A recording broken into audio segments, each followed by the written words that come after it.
Just Philbrook.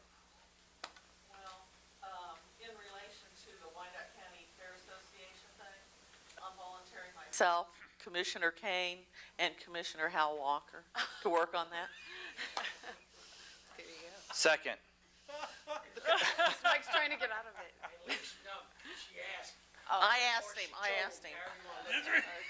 No, I asked But if the you three first, of you would but I be couldn't willing to yell get at him. together and pull together some fair information, that would be terrific. Come back with a report. Yeah. And since we've talked about this, I'm well aware that the legal department has an extensive file on this whole fair board issue, because I think what we have to go back to for all the commissioners, especially the newer members, is how we got to where we are today, which starts with the fact that we took an existing fairground and bulldozed it for a project that has never lived up to the expectations that they sold. It's been a good project, but we don't have, shops, hotels, and a river walk and some other amenities that were promised to us when we first did this. And so I think you have to understand the history of why the fair is where it is and the condition that it's in and why it's in that condition before you can fairly evaluate what you want to do in the future with the Wyandotte County Fair. So I would expect legal to be involved and share their file with us on this, both chronology and the legalities of what Mike just said, trying to get our arms around what we really have to do and what we can do. Well, and in keeping with the beginning of the outlining the process of taking it to standing, we're all here together. Can we all direct these three to work and ask the legal to help assist them in gathering the background information on it? Yes. Oh, thank you so much. All right. Thank you. Thanks for volunteering. Okay, so we have a plan. We're going to walk through, and the thing I like about this plan, and I want to thank Commissioner Markley for pointing out that we really did have a plan, is when our citizens come to our meeting and make a proposal about how to improve their community, it needs to be taken seriously. And I feel like this is the most serious that these requests have been taken, by taking the time to document them, taking the time to put them in, to be assessed in the proper place, and then a decision to make about them. Whatever comes, I feel like this has been the most respectful of our public in terms of giving input to us in a timely way, so we're not sitting here in 10 days passing yellow sheets back and forth trying to figure out how to best to do it. I think this is more responsive to the public, it's more thoughtful, and just more respectful all the way around. So I'm very pleased that it's moving forward this way. So thank you, commissioners, all of you who have agreed to help with this process. So I think this finishes for today that portion, but we will return to this. I think one other change in your process was to invite the public to come talk to you about the budget, the development of the budget early, before you were actually into the summer months, and that happened last month on February 6th. How are we already in March? I don't know. And there were 18 requests. I do know that you've, I think, received a cover sheet with those requests. I think Mayor Holland was going to make a few comments. Or On the Requests? the public. Well, we had some, and I think these need to be considered as well, because a lot of the comments that were made were not specific dollar amounts. Where is that? Where is? We have copies of it if you We have send it to copies. you, but we have additional copies. I thought I was so organized. I don't have that. I need it. Thank you. I have it.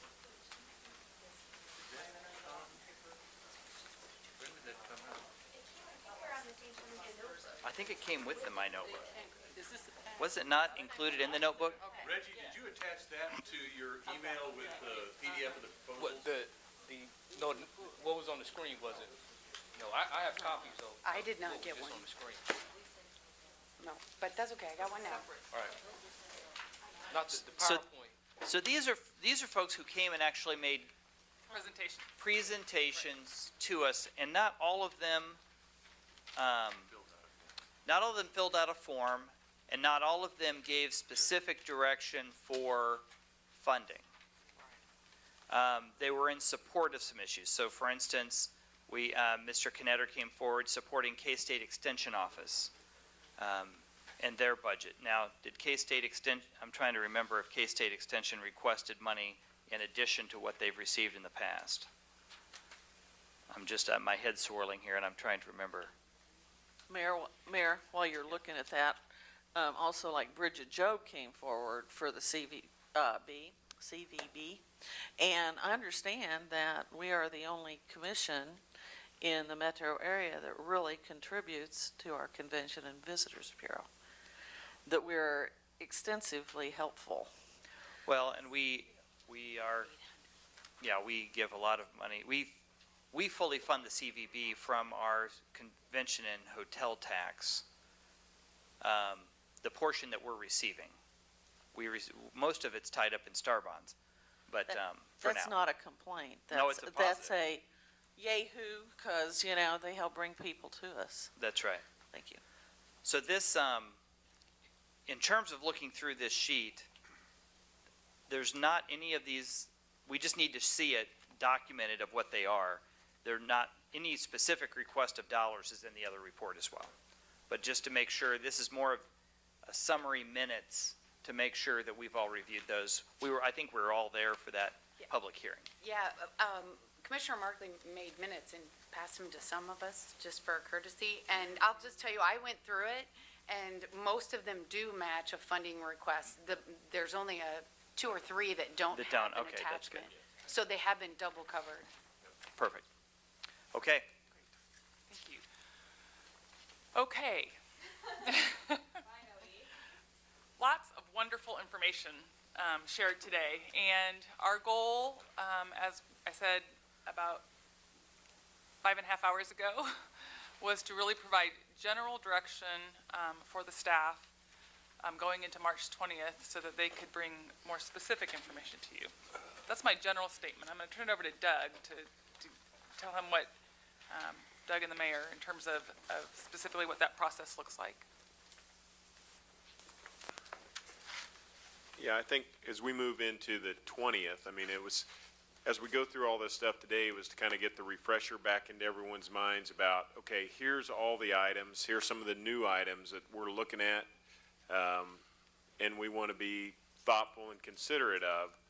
And then as we move into the 20th is when we're really starting to break these down and say, okay, here's the number one priority. And if that's make that fund balance and increase that as your highest priority, then that's going to be the number one thing we start working on as a staff, to go back and say, okay, here's our goal. Let's get it to this number. And then where do we start layering in all of these other items with our current budget?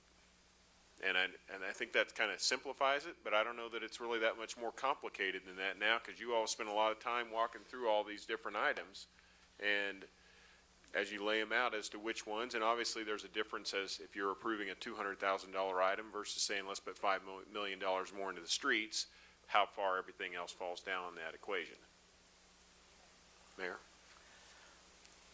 So in terms of the issues that are up here, we have the top 2 are a little bit in competition with one another. May I explain, you want me to explain the slide? Yes, please, walk us Okay. through. So coming into this morning, all the items, the 4 bullet points that are kind of in that, it looks yellow on my computer, it looks green on the screen, were the direction that you provided in October.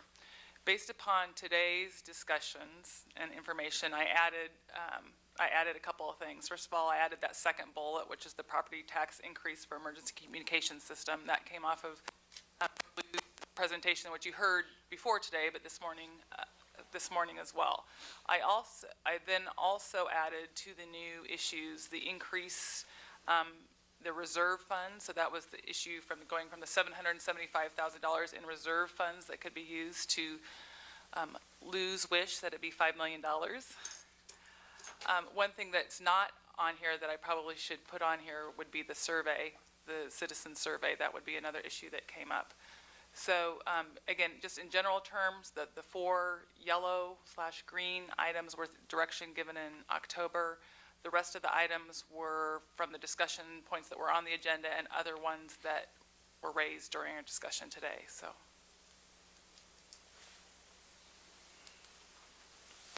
I have a question. Yes. I don't know if this is the appropriate time to ask this or not, but I'm looking at the property tax increase for an emergency communication system. And I recall a couple months ago, we got briefed on that. And that was the first time I recall ever being exposed to or discussing the emergency communication system.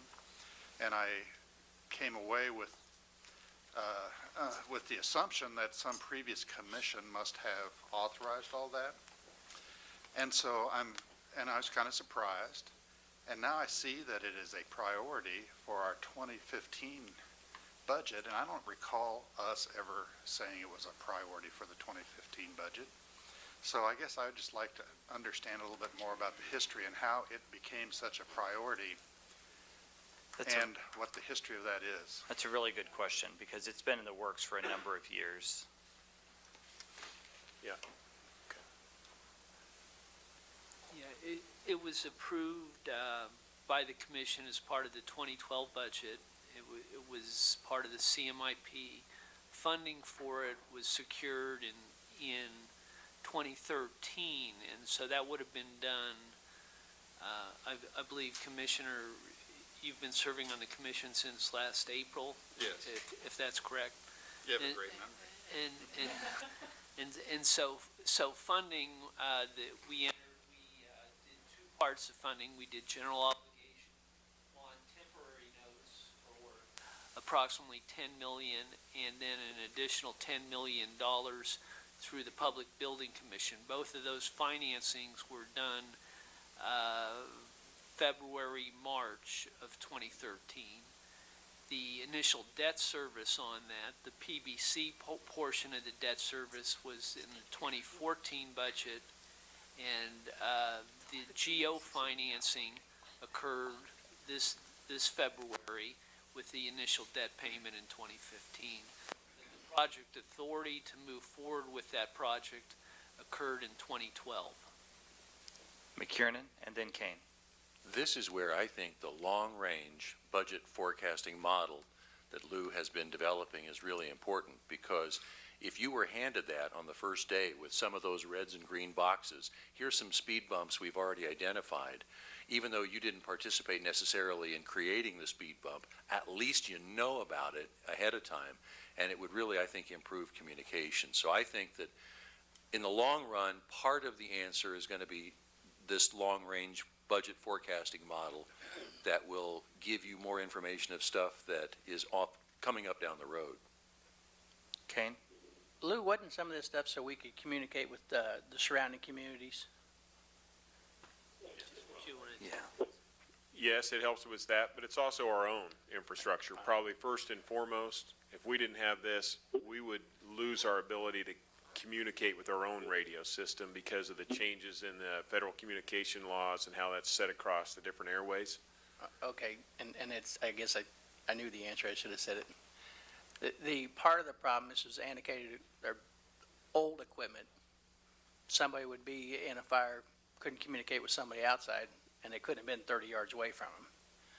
And it also ties into being able to communicate with the surrounding communities. And some of those radios were, my God, they were really, really old. And all this does is bring us up to the current standards and a lot safer place for the police and fire and the sheriffs to work. Well, I think I understand all that. But my impression was it was a pretty all-encompassing system. I don't know if there are other alternatives that were evaluated, but I am surprised that a commission in February or March of 2012, most of whom are not even here anymore, would commit the city to such a long-range expenditure. when they know that, they were only going to have a month or two left in office? Well, I was here. We do this all the time, by the way. When we build a new street, we've usually bonded out for 10 or 20 years. So we make long-range commitments on a regular basis for the folks who are coming after us. And a lot of those legacy costs, we all inherit. We inherit the improvements. We also inherit the things that the previous commissions didn't fix, right? So we inherit all kinds of things. There was a massive evaluation process that went on. It was a regional-wide assessment that was done through the metropolitan area. A lot of that assessment was funded by the Homeland Security money that came through Mark. Mark was critically involved in the selection of this radio system. We're the last municipality to implement this radio system. All the other municipalities are ahead of us. We had to build new towers. It also brings the BPU, all the BPU linemen and women, on the same system with our police and fire. So in an emergency, a tornado that crossed jurisdictions, we have direct communication with every fire, every sheriff, every police, every utility on the spot. So it was a lot of it came from the federal government. There were some grants for the study. A very comprehensive look went into this. So it was widely evaluated and frankly put off for a while because, like I said, we were the last municipality to go online with it.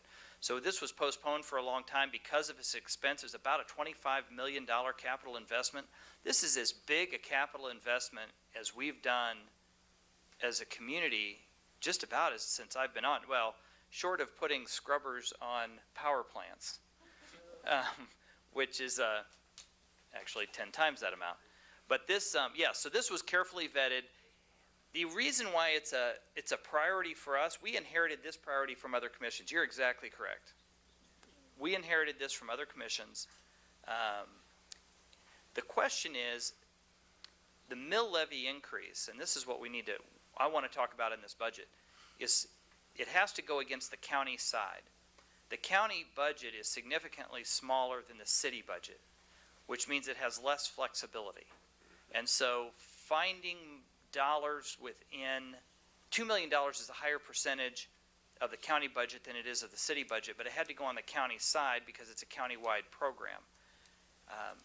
And so the only access for the county is a mill levy increase. Now, what we could do and what we can evaluate is, and what we've done in the past, is because we're a unified government, we've been able to shift expenses back and forth from city to county, and we could look at adjusting expenses and look at lowering our city mill levy proportional to the increase on the county level if we maintain the baseline across budget and we were able to do some transfer of budgets.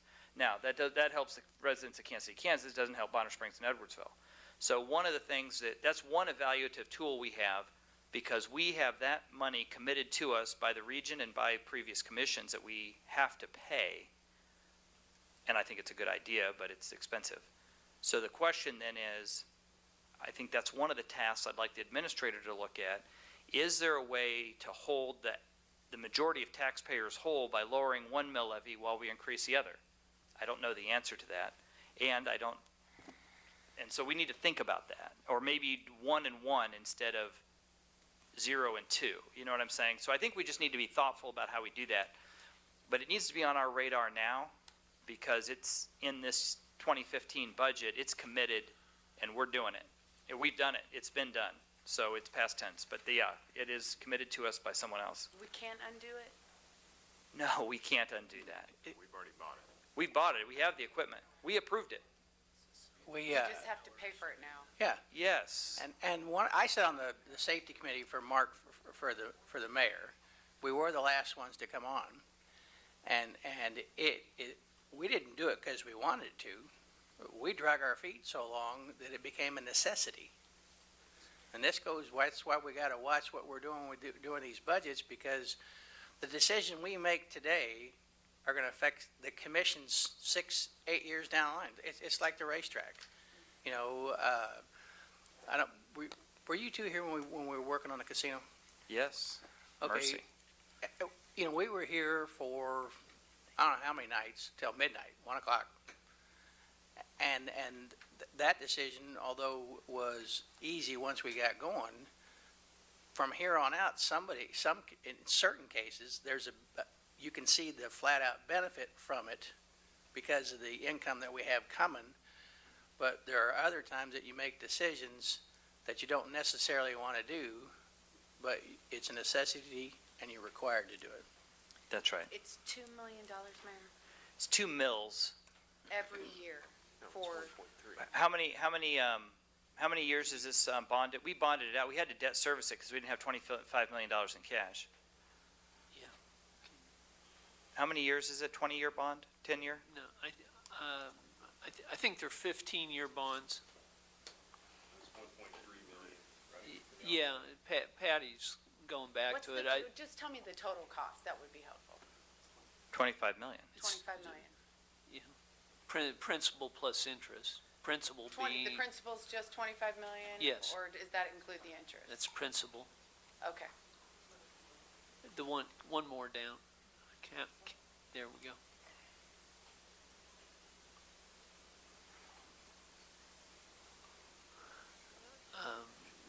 So our current mill levies, approximately 0.8 mils, and we're saying it by 2016 up to 2.1, 1.3 mils.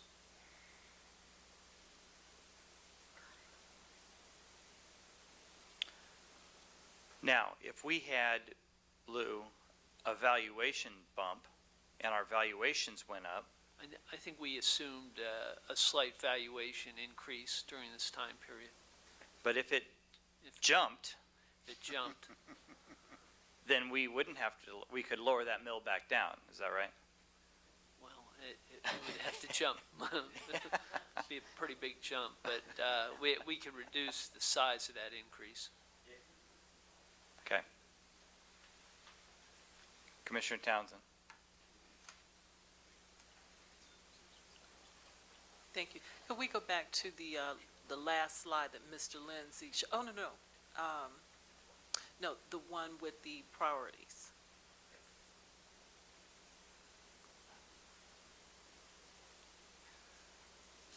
Very end. And while you're finding that, I'm glad Commissioner Walters raised that question because I was looking at that and I'm saying, do I recall that? What really got my attention was the property tax increase portion. But I recall it now, as Commissioner Kane was talking about, this was something we had to do.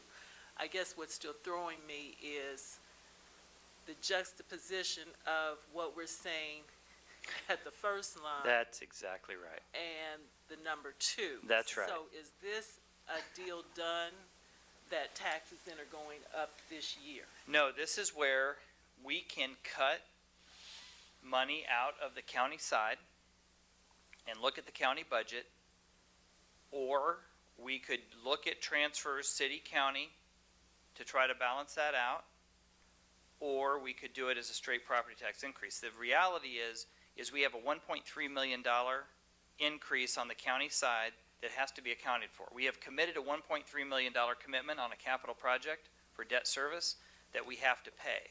So we can either reduce the county budget by 1.3, we can look at city-county transfers, and there are state laws that guide that, so we can't do that willy-nilly, but we can look at that.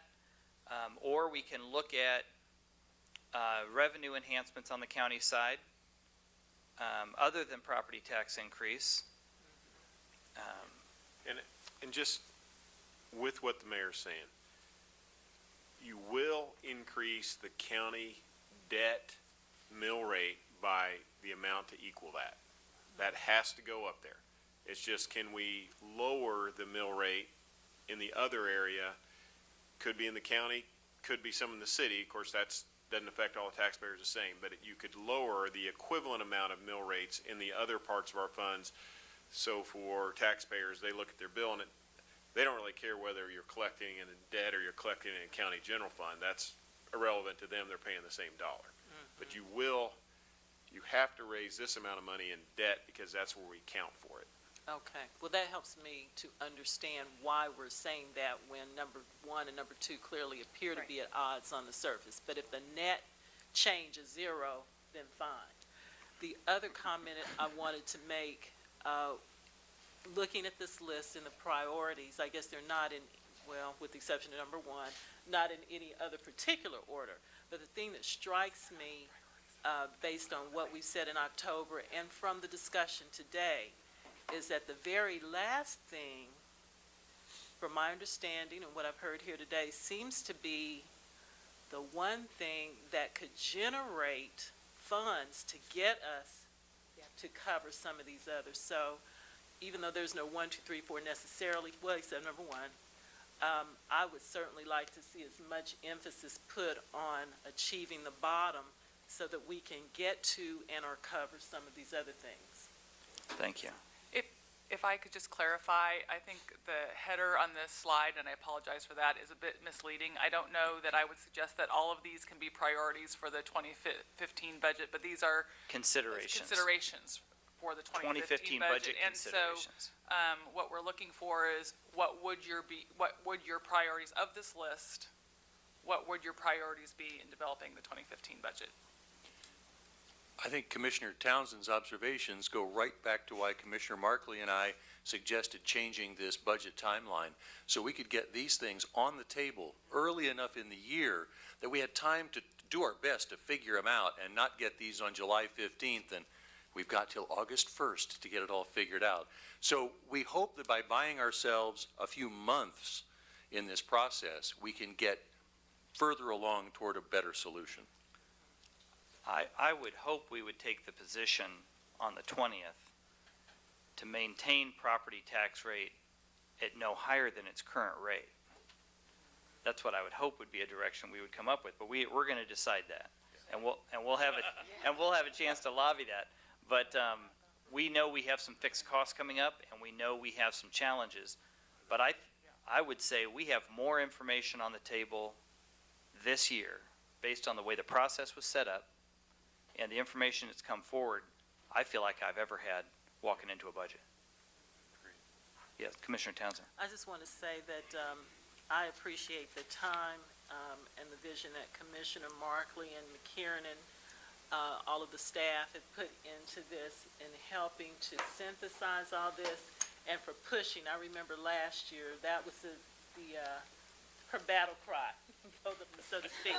The survey and what that would mean. It would give a lot of support to explaining to the various constituents, you know, where they want to see us go, where we're going, why you can't get some of the things that you wanted because of what you said you wanted in there. So I just appreciate the time and effort of all the staff and the commissioners who did that. So the goal here, we're wrapping up, the goal here is on the 20th, we have information. Now, there's going to be some more information forthcoming. We don't get our final valuations until June, is that right? Correct. So we won't know exactly. Right now, we're working on a forecast in terms of where our countywide valuations will be. I'm just sure it's going to be higher, so we'll have more revenue, but it may not be. But we don't get that number till June, so there's always going to be some pieces that get adjusted moving into July. But on the 20th, we want direction from this commission to the administrator to say, here are our priorities. And this comes back to spending some time, all of us, digesting this survey we just received, because the survey suggests putting some money, if I read it right, in street maintenance, and street maintenance is half of what it used to be. It also includes putting some revenue into communications and customer service. How many newsletters do we send out a year now? One? I mean, I think we send out one annual newsletter, something One like that we're sending written, but we upped it so we could do the electronic newsletters quarterly. Right. So we have one written and 3 others quarterly. So the issue is, if customer service and communications and maintenance and public safety are our priorities from the survey, we just need to digest the survey and give the direction about how we're going to allocate the limited resources that we have and look for the low-hanging fruit out there in the organization that we can redirect. we have a couple of weeks to do this, but when we come back on the 20th, we're going to give direction, and then we're going to stop talking about the budget. For the most part, we'll still talk about CDBG and some other things, because that's kind of an independent budget. We're going to continue to do work, but this will give the staff, the department heads, and our administrator time to start crunching down the priorities and allocating them, so when we get a budget presentation, it'll look like what we want. Well, the dollar signs might not be where we want, but at least it will reflect the priorities that this commission has set. All right. Patty, anything else in closing? All right.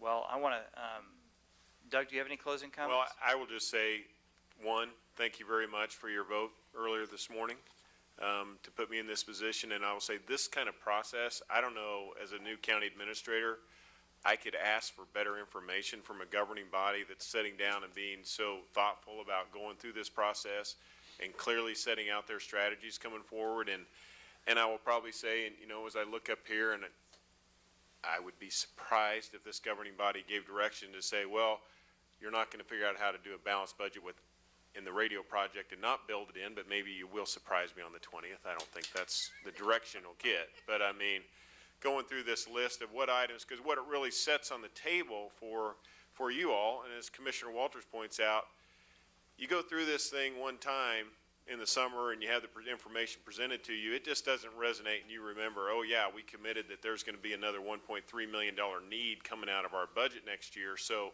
you can set the priority, but you know then by keeping our mill levy constant, the first priority that you've given us is cut $1.3 million out of your operating budget. You know, so maybe that's priority number 2, but that's a directive that comes with priority number 1. Before then, we start building in anything else. And this is great information, and I thank you very much. I'm looking forward to it. All right. Commissioner Townsend. I would like a copy of that slide, if nothing else, just kind of as the guiding star reminder. Can we get the whole PowerPoint? Yeah, we'll send the whole PowerPoint to you. Fantastic. And All right. I Yes. think we have the calendar. Oh, Yeah. yes. Before we close, I want to, can we pass that out? Yeah.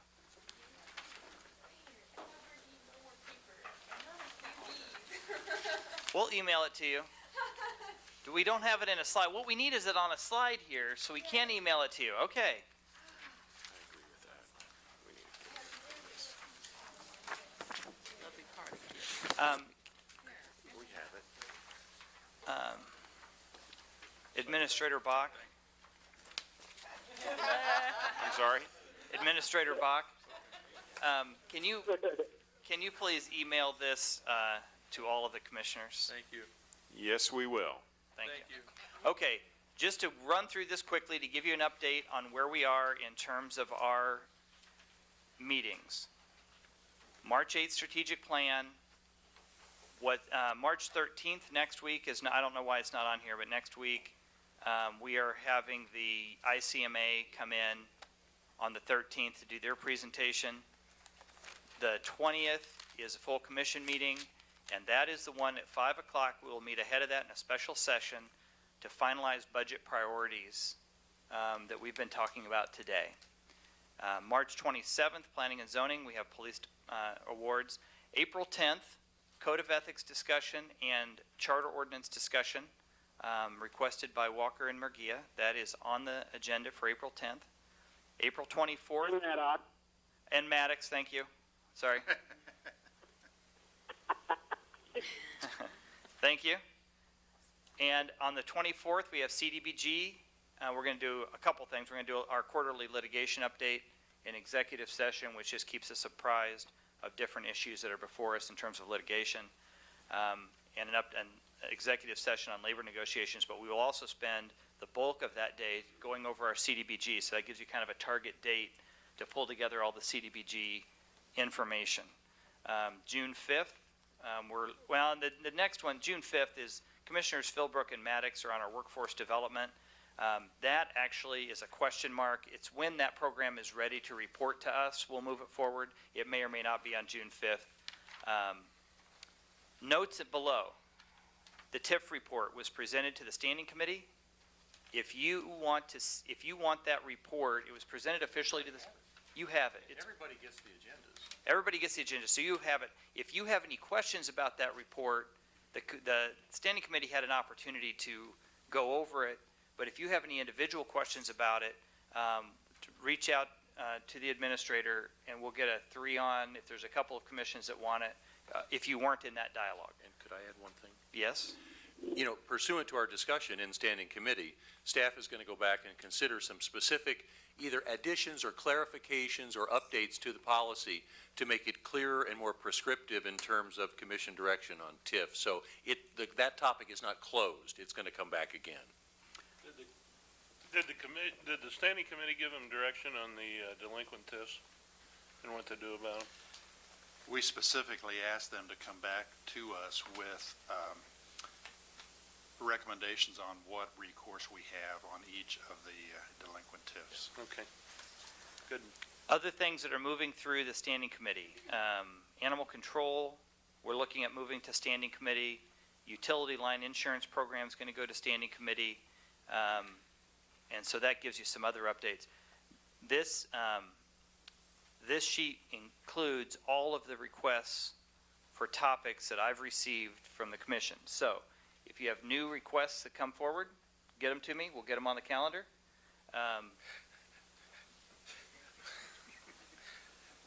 You get another 40 or 50.